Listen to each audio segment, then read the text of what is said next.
talk, identity, and access management.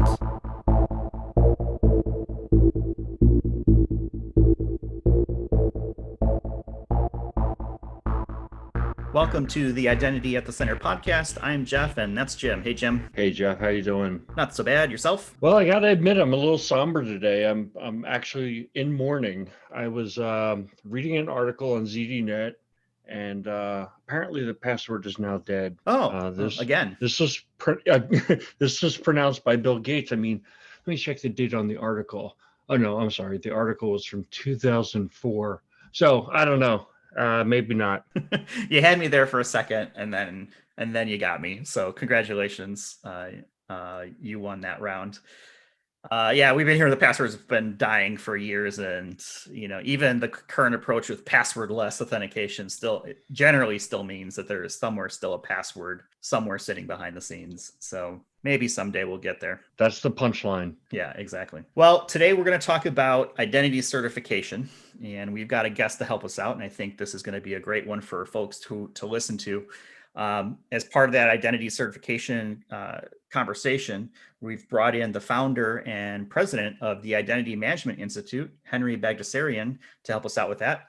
Hey, Henry, how you doing? Great, thank you. Hello to you guys and to your listener. Thanks for having me on today. It's a pleasure to be with you. Well, thanks so much for joining us. I think this is going to be hopefully informative for people who are out there that are either in the IAM space already, which, let's be honest, if you're listening to identity management podcast, that's probably where you fall, right?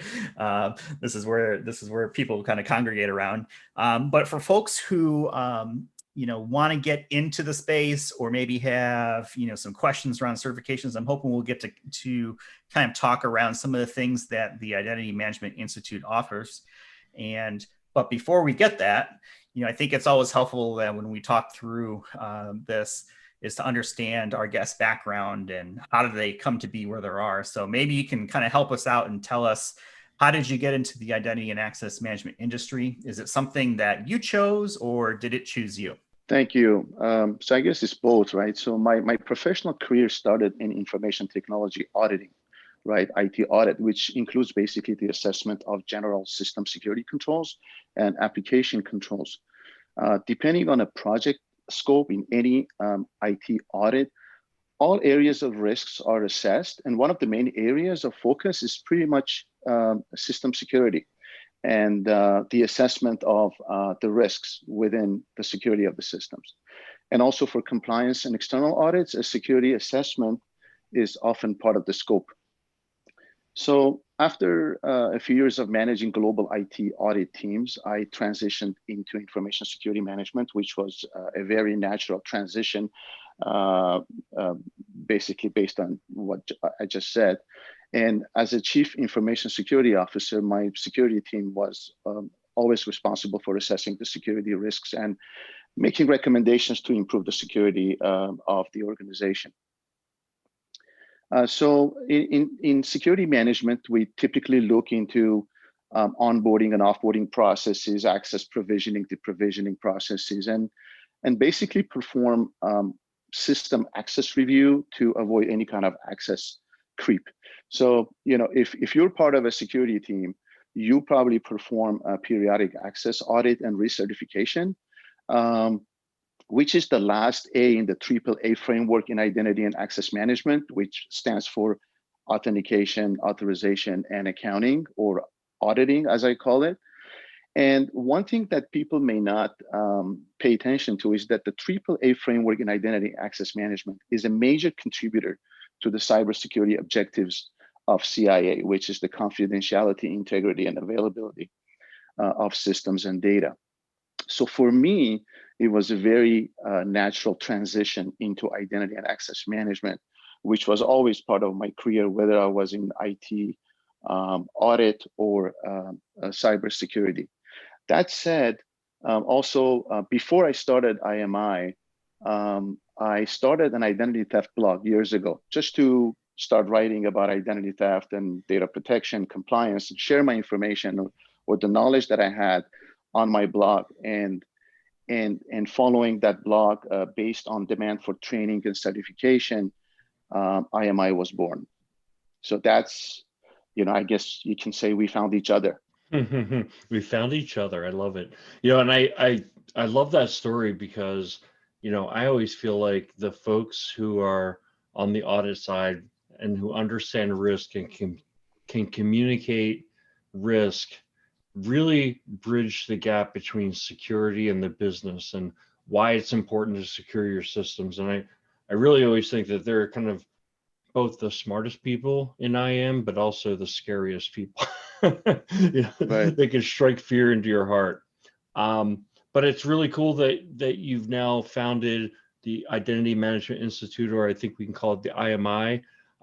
Maybe you can talk to us a little bit about what is the mission of the organization? Yeah, IMI was founded in 2007, so that's over a decade ago, and we've grown since then. As I mentioned, we started with identity theft, which was a hot topic at the time, and then 5 or 6 years ago, we started expanding into identity and access management. So primarily, I would say the IMI was established to pretty much redefine and promote the identity management profession and address all the identity risks, whether it was inside or outside of the information system. And you know, to publish articles and share information with our members. And we also wanted to educate people and establish an independent certification process for identity management professionals through what we call critical risk domains for each certification program. So each certification program has various chapters, and those chapters, what we call critical risk domains, which addresses the various risks for that particular certification program.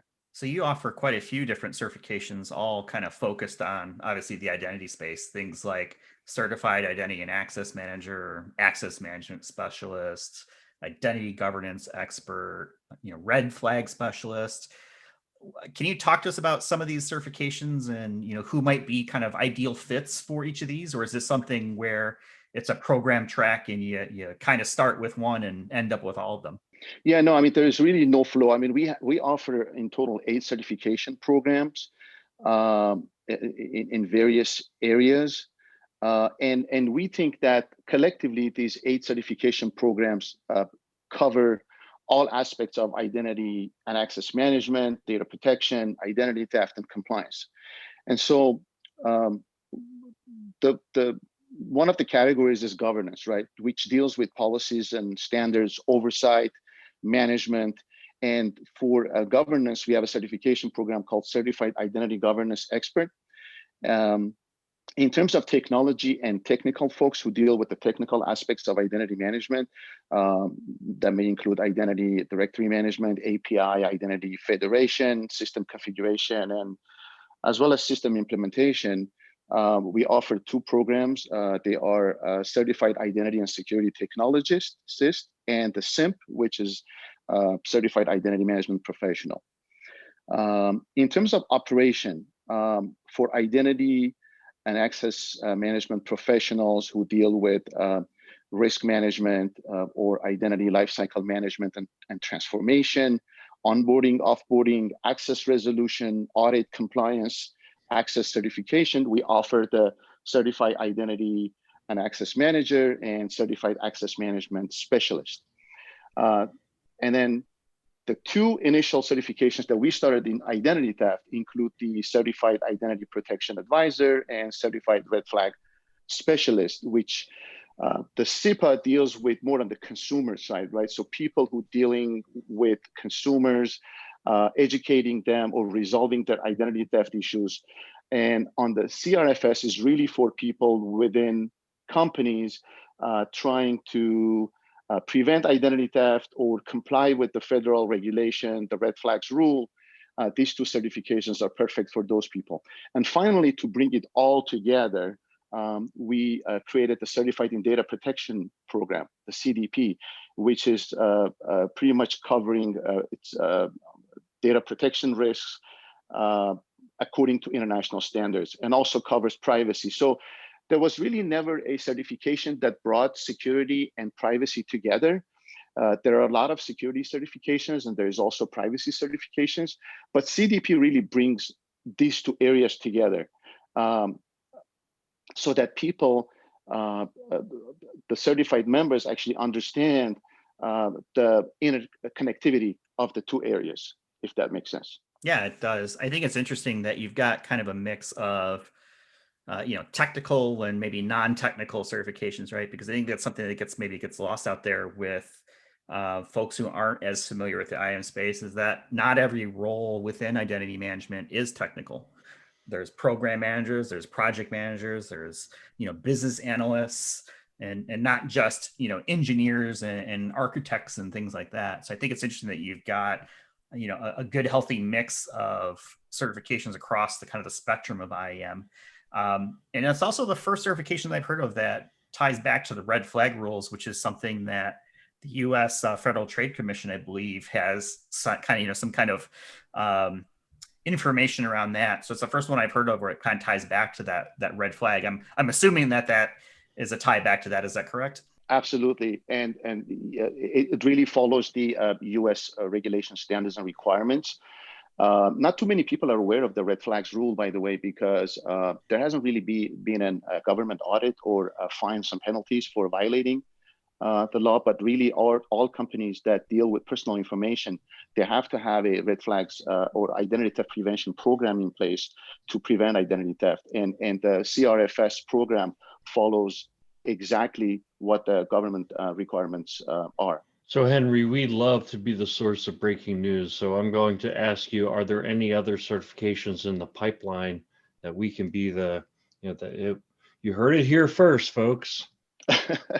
No, I think, like I mentioned, these 8 certifications cover pretty much all aspects of the risks around identity management, cybersecurity, data protection, identity theft, and compliance. I have a couple of ideas in mind, but really they haven't, they're still work in process. We haven't done anything with it, but it's just an idea in my mind at this point. And I'm assuming a lot of those ideas could either be folded into some of these existing certifications or potentially become a certification onto themselves. I mean, an area like GDPR, I was wondering, is that something that is a topic within certified in data protection? Absolutely. So for example, the Certified in Data Protection program, the CDP, comes with a 1-hour educational video on GDPR. So one of the things that we try not to do, first of all, we are vendor neutral, right? So we don't talk about any particular product in the market, but also we try to be regulation neutral. So when we talk about privacy in the CDP program, we're really not mentioning any kind of particular regulation, but we decided that we're going to offer on the sideline a GDPR video for educational purposes, so people have because we think it's a comprehensive one at this point, and so people having knowledge of GDPR requirements would be great for CDP members. Yeah, absolutely. So Henry, kind of at a higher level, why would someone want to pursue certification? Good question, and we get that question a lot. I'm a big fan of professional certification myself. Before I even launched IMI, I completed many other certifications in internal auditing, IT audit, system security, system auditing. So I got pretty much all the certifications in the field, and so I'm a big supporter of certification. But I think in general, certification in a particular area lets someone learn and gain new knowledge, confirm that knowledge through the examination and certification process, and also validate their knowledge and improve their resume and improving their chances of getting an interview or getting hired. If 2 people have the same education and experience, a professional certification gives them an edge. One of the questions that I often get is people who say that, I'm an expert in my field. I don't need a certification to validate who I am or what I know. It doesn't. But my answer to them is always, when you go for an interview or you go for a job, you may not be the only expert in that room. So you may be competing with other experts. And so having a certification from an independent organization is always helpful. It may be easy to pass the exam because the person has a lot of knowledge and experience, but that validates what they know, right? So I think having a professional certification, other than spending a few dollars, doesn't have any negative effect on someone's resume. It can only add value to their resume, I think. So the benefit, I think is clear on the certified person's, perspective. Obviously can be a tiebreaker, right? All things being considered, kind of show that there has been some level of mastery, maybe in conjunction with experience that sets you apart from other folks. What about from an organization's perspective? What are some of the benefits maybe that are considered if you're on the hiring side, or if you're an organization side where they see the benefit from having certified people in the IAM space? Well, yeah, certification goes both ways, right? So certification also helps organizations to select the right candidate, right? So having experts in identity and access management in an organization that has critical systems and data reduces the chances of data breach and unauthorized access. We've published a lot of articles on data breach and the causes of data breach, and employee error happens to be on the top of the list.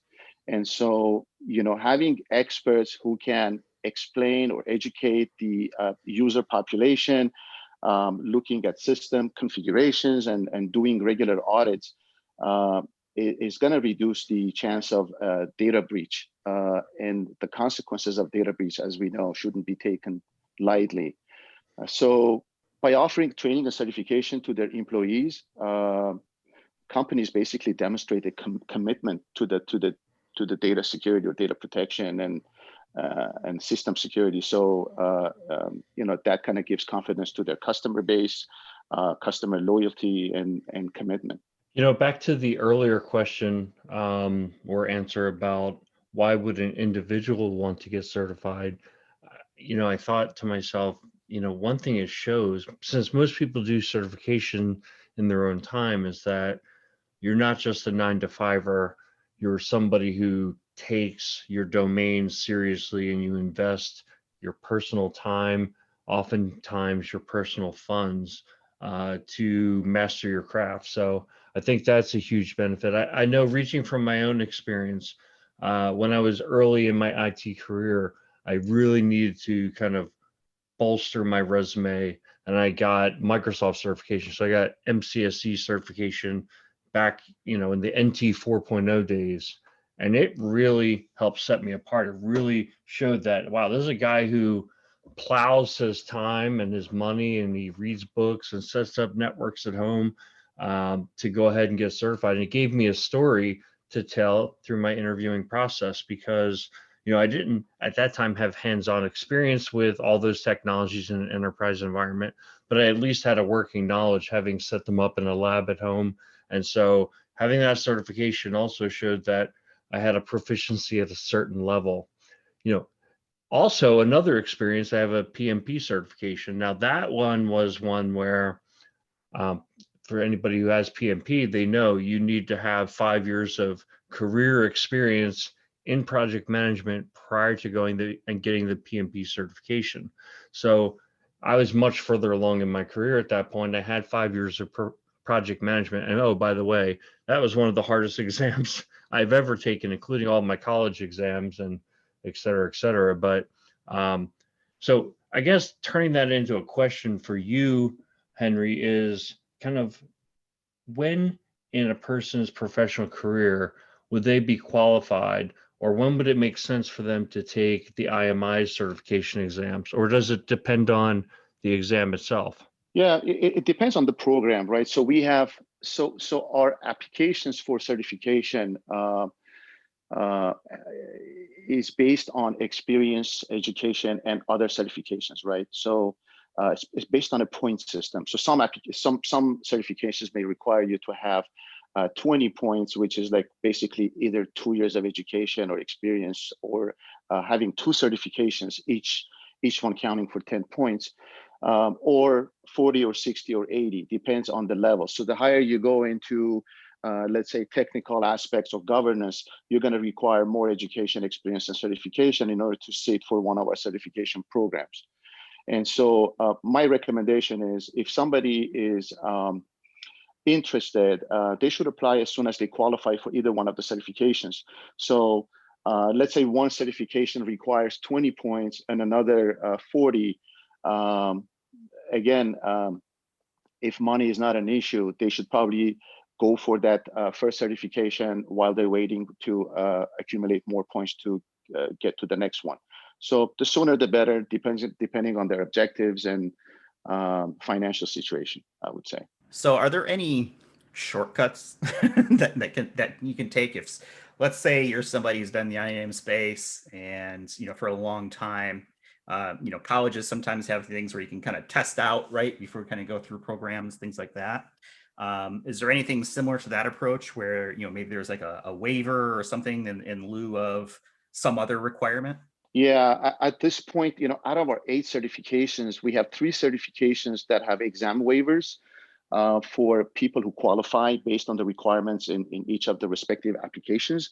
Those 3 certifications include the CIGE in governance, SIMP, and SIST. So if someone has the requirements, they can apply, they can submit the application, it's risk-free. You don't have to pay until you get approved, right? So you submit the application, our team reviews the application, and if they qualify, then they become certified. The other 5, unfortunately, at this point, they have to get the study guide and they have to take an exam and pass the exam in order to get certified. So that seems like if you've got a couple of certifications, maybe where you've been in the area, in the space for a long time, right? There's, I think you said, there's no really risk to it. Try to shoot for that and see if you qualify for that waiver, and then essentially you get some alphabets to add stuff to add after your name at some point. That seems like a good way to approach it. Now, if you're not in that situation, right, where you have the experience or requisite knowledge, how does someone go about prepping and getting ready to take some of the testing for either those certifications or the other ones that do require the exam? Yeah, so our programs are set in a way that people basically have the minimum information or knowledge they need for the certification, but all of our programs that require an exam come with a study guide. So, and also a short video that covers the overview of the certification. That study guide, along with the basic knowledge that they have through experience or education, is enough for them to sit for the exam. And one of the benefits of our programs is that our candidates can take the exam up to 3 times at no additional cost. So if you fail the exam the first time, you can schedule and take it a second and third time. Most people pass it the first time, and if they don't, there's no other financial commitment. They can retake it within the 1-year period, as long as their membership is active. So,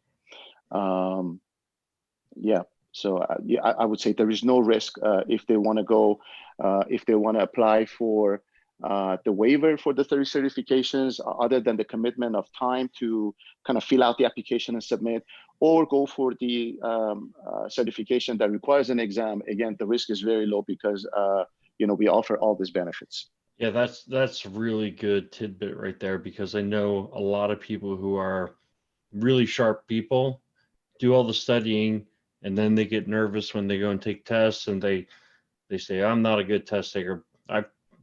Speaking of my Microsoft tests, I think I took 15 of them total, passed them all first try. I thought to myself, I could become a professional test taker, but I know that most people aren't like that. And the fact that someone could go back and retake within the year, I think that's a great benefit. I'm interested, Henry, and I think probably a lot of people are interested. How can I get more information? How can I research these 8 programs that you have, get more information about, how I can prepare, what's involved, the whole gamut? What's the best resource for that? The best resource, I would say, is our website, right? So every certification is explained in its unique page. Our website is identitymanagementinstitute.org. All the information is there in terms of membership, certification, applications, requirements, And by the way, I forgot to mention that all of the exams currently are 100 multiple choice questions at this time. So if somebody was interested, but pretty much all of our website, our website has all the information. But also, I would suggest people to join our LinkedIn company page. We post updates there. They can interact. They can join our other groups, identity theft or CISO groups through the company page in LinkedIn, so that they can interact with other members, learn from them or exchange information, but also receive updates from us. We also send newsletters. If somebody is interested, they can subscribe to our newsletter called Identity Management Journal. We send periodic articles. We are very proud of publishing periodic articles on various topics. Our blog is very popular. We have thousands of followers and readers. So whenever an article is newsworthy or important, we send a newsletter out. Recently, we published a series of articles on identity management roles and responsibilities for consultants, for engineers, various salaries for those roles. And we also recently published a series of articles on DeFi, decentralized finance, blockchain, decentralized app. We're getting slowly into that area, which, as you may know, is becoming a very hot area that's going to affect the financial institutions. So I'm wondering, I was thinking of those exams that I've taken. They're usually at like a Prometrics type facility. How are your exams proctored? Are they online or are they in a facility? And then that got me thinking about, if they are in a facility, you've got COVID issues nowadays, and I'm wondering, has COVID had any impact on your organization, or if you are using Prometrics, for example, has there been a COVID impact? Yeah, no, I mean, that's a great question, right? So COVID hasn't impacted us at all because we were online from the beginning. And in fact, I would say COVID has helped our organization grow even faster because people are home. They're browsing the internet, they want to learn new things, and they come across our articles or website, and they decide to get certified and join us. And so, no, it hasn't impacted us. So we for examination, we use a platform that many universities and colleges use. So it's basically IP tracking. It has 90 minutes of time limit for the examination. So all the controls that need to be in place that all the colleges and universities are accepting are included in our examination. Well, you stole my questions, Jim, because I was going to ask the exact same thing around, how does the test taking process work? And then, Henry, you answered my question too around COVID. And I was curious if you guys saw a bump in certifications with people staying home. And it sounds like yes, which is, great news. More people in the industry, qualified people who know what they're talking about. And that's a good sign. Other than Identity Management Institute training, newsletters, et cetera, other things that you can recommend to the people who are listening and Jim and I to check out to help people keep sharp in either in the IAM space or, even just, business skills, right? Being able to articulate or present or whatever it may be. Yeah, I mean, I tell you what I do, right? So I spent a lot of time on YouTube and Google. I research, I find the topic of interest. Like lately, I've been watching a lot of expert videos on DeFi, blockchain, cryptocurrency. Basically, given the fact that there's a lot of fraud and theft in the cryptocurrency wallet area. So I started looking, it's very educational. So I would recommend watching YouTube videos on a specific topic, reading articles, speaking to experts, again, joining LinkedIn groups and subscribing to various newsletters and following different groups to kind of stay in touch and what the latest trends are. But personally, also because I write a lot, I write a lot of articles. I edit most of the articles that are published on IMI website. It keeps me sharp in all areas of interest. I may not have an interest in all areas, but I really pick the areas that I like and do research and start writing about it so that I can share my opinion on what I think about those areas. One other thing I wanted to mention about the exam, one of the other benefits is that the exam is online, right? And people can schedule to take the exam on any day of the year, except for a few blackout days that we have throughout the year for system updates. The people can schedule with only 5 days advance notice. They can take the exam online on any day. The exam becomes available on that day, but from the moment that they log in, they have 90 minutes to complete and submit the test. So I think that's another benefit for people who work from home, who are busy. They need to schedule an exam on a weekend, or they want to take the test at 11 p.m. That's not a problem with our programs. That's actually a really good point. That's a really fast turnaround. Usually there's months of lag times. I'm thinking things like your CISSP, for example, right, where there's only like 2 tests per year, right, or something like that. So this is something where if people are interested, they can kind of hop on it right away. Henry, I know you've been very generous with your time. Jim, do you have anything you want to bring up with Henry? Yeah, I just one thing that Henry mentioned also was around the membership, and I kind of thought to myself, it sounds almost like there's a community within the IMI, and so is there? Do you kind of foster interaction between the members, or how does that work? Yeah, so that's a good question, Jim. You have to be a member to be certified. So you can't just apply for certification if you're not a member of IMI. So all of our certified professionals are also members of IMI. And the way that we encourage interaction, again, is through our LinkedIn groups and LinkedIn company page. We post all of our articles there. People comment on those articles. They either like, share, or comment on them. We also have various groups, identity theft and CISO. People join to post their own articles and maybe share their own opinions. And so, yes, we encourage interaction among members, but the membership is a requirement for certification. It's a good point to know. Before we let you go, you sparked my interest when you mentioned blockchain. This is something that I've been kind of thinking about too over the last year. And I'm curious to hear your thoughts on, based on what you've learned on the blockchain side of things, where do you see it fitting into the identity space, either, in the immediate future, or is this something that is really more of a strategic thing, several years still out from, let's say, really kind of applicable uses for most enterprises or organizations? Yeah, I think we may be years away from blockchain application and identity management, primarily around privacy.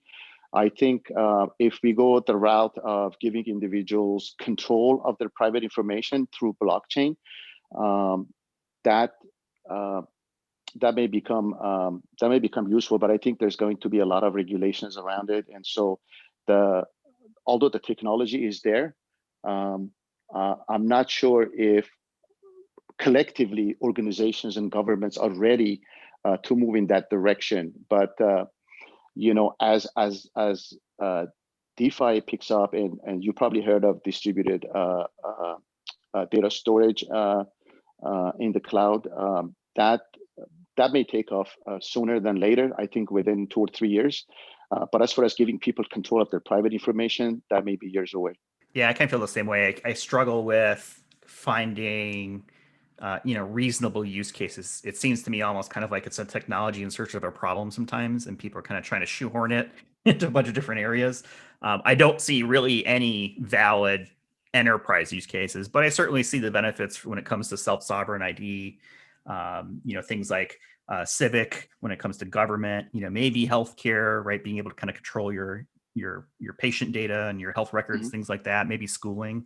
But I feel like the same way. I think it's still in that ideation and phase where, people kind of need to figure out how does this fit and does it fit, right?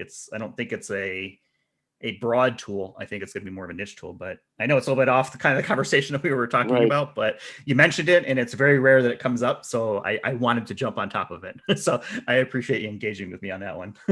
No, absolutely. That's very relevant. And that's, technology changes all the time, and we have to leverage anytime we can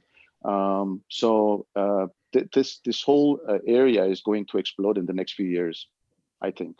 Yeah, I think there's potential there. It's just, it's like finding the right key for the right lock and getting Right. it in place. So, well, you've Right. been super generous with your time, and Jim and I really appreciate it. Before we let you go, are there any other, words of wisdom or things that you could impart upon the folks who are listening, or for Jim and I? No, not really. I mean, I want to thank you for your time as well. This is, the exchange of information is valuable for me too. It's not a one-way exchange, and I really appreciated your time. Thank you so much. Jim, is there anything that you want to bring up? Yeah, I'm sitting here thinking about, who would take what exam and or what certification. I guess kind of my perspective, from my own career is that, you know, having experience in areas where they're not your specialty. So say you are a technologist, understanding the risk professional or the governance side of the house, or if you are the governance side of the house, understanding the technical side, and then the data protection, all of these different areas, which may not be your lane, if you will, they're going to help complete and make you a more well-rounded person. And for my money, that's the track and the way you need to think about your career in order to keep moving up, kind of in importance from whether it's consulting or you never know which way your career is going to take you, but to kind of move into the upper echelon of a company, it's having a more broad understanding. And these topics are focused around IAM and around information security and risk more broadly. But I think that's where we need to get, right? When you reach a certain point in your career, it's kind of all these skills and knowledge that you've stacked up along the way. So I wouldn't look at it as just, I want to become certified in what I do every day. That's great. That is important. Don't get me wrong.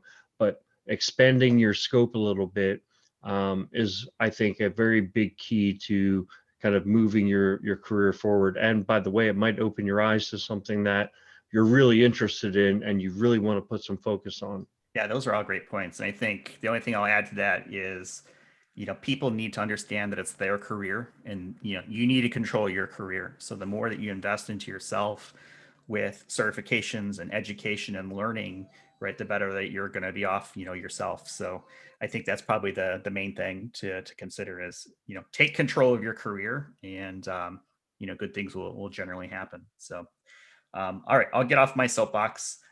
Appreciate it, Henry and Jim. Thanks again for joining us. And with that, we'll go ahead and wrap it up for this week. I'll have links to the IMI and on both LinkedIn and their direct website, as well as being able to connect with Henry and LinkedIn and Jim and myself. We're all open to that as well. And you can find out more about us at identityatthecenter.com. You can see us on Twitter at IDAC Podcast. And with that, thanks for listening and stay healthy.